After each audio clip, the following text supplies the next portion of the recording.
an important day for Tesla and the Model 3, because this is the day that British buyers who have been waiting so long for their Model 3s actually get delivery, and there's a big order bank that's built up. So I'm testing this left-hand drive car because all the right-hand drivers have obviously gone to customers, which is completely right, and my mission is to drive it from London to Stratford-upon-Avon and back on a single charge. If it works, then that makes it a viable everyday car, and the one that we can go out and buy without all those range anxiety fears. So here we go. Wish me luck.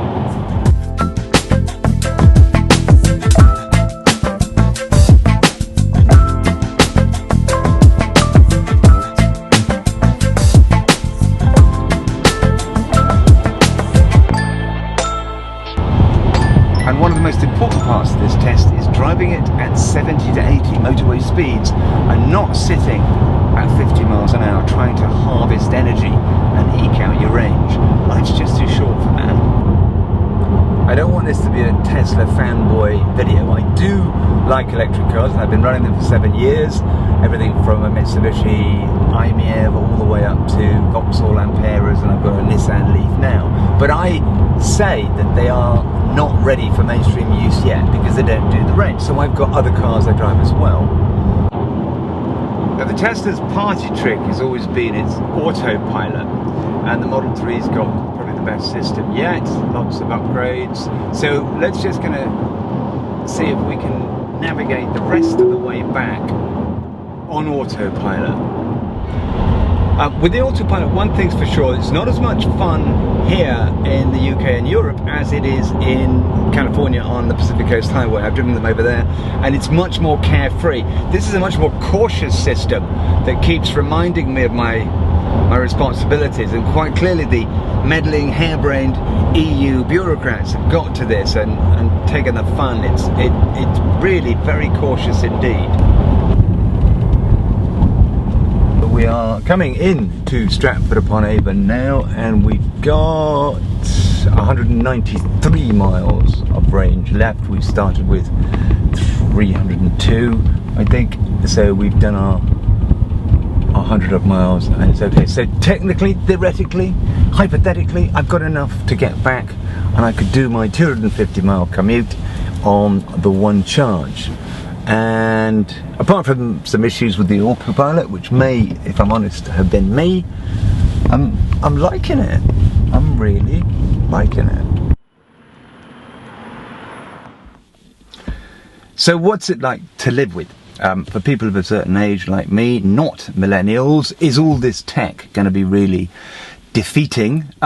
So far, no. It's really, really intuitive. I've downloaded the app on my phone. It's here. I can also start the car simply with this card. But this means I open and close it on the phone. I adjust the climate on the phone. I can charge. I can even summon my Tesla from its parking space to where I am. And then there are no buttons or switches apart from these two little kind of mouse things on the steering wheel.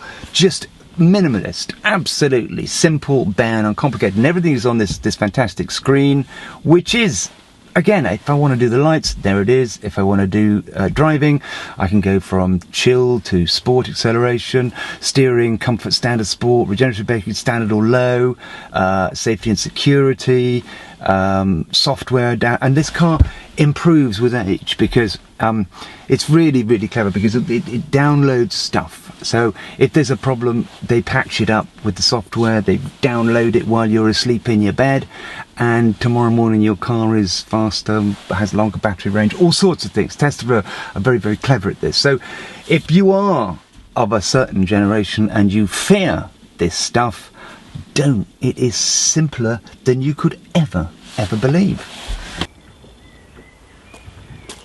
It's the details that really get you.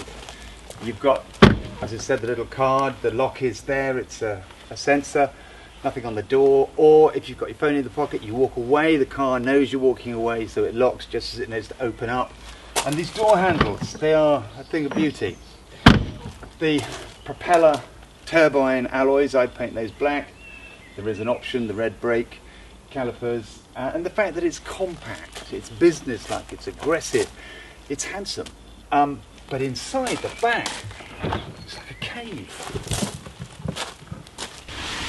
So I'm 6'1", and yes, I am sitting comfortably because there's no headliner, just a glass roof. No prop shaft, prop tunnel. So there's room in the back here for 3 fully formed, overfed adults. It is, dare I say it, a 165 mile an hour family car.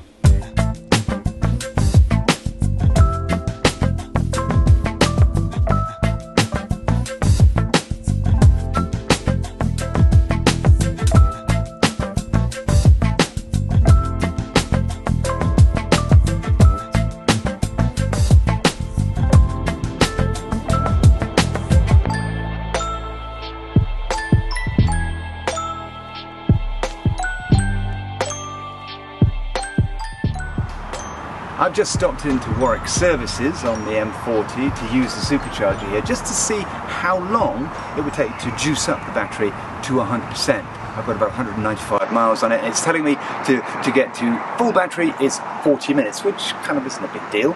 It's a sandwich and a cup of coffee. But the big deal with the Model 3 is that soon they will have what's known as V3 superchargers with a bigger output.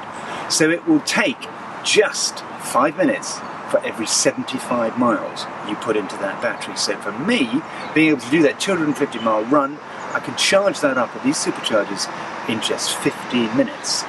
That, everybody, that's the big game changer.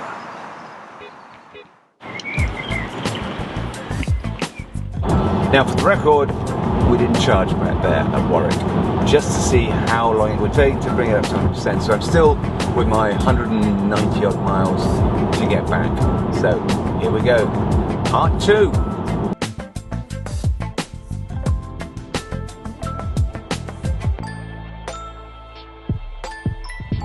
Okay, so what do I think about it? Well, I am frankly surprised that it has beguiled me so much. I did begin with all those misgivings about EVs and range and compromise and having to drive slowly, but I haven't been driving slowly in this car, and I'm still, you know, got lots and lots of range. And I'm surprised that it's done the joy thing. It's a different kind of joy thing to multi-cylinders and wailing V12 and V8 engines and crisp turning on mountain passes. This thrills you with its sheer cleverness and its silent speed and its amazing technology. It's the most amazing thing that's come out from the automotive industry in 100 years. So I'm approaching Tesla's HQ in London, the final leg of our journey, and the battery range is still 78 miles, having done 250. So look, this is weird because this car does the range that it's supposed to. Range anxiety? What's that?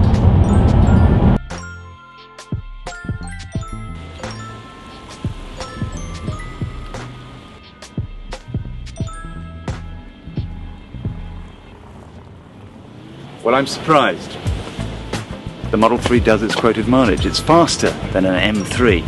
You don't need to have a second car. This can be your one car in your life, and it's bristling with futuristic kit, which makes it a joy to drive. Would I have one?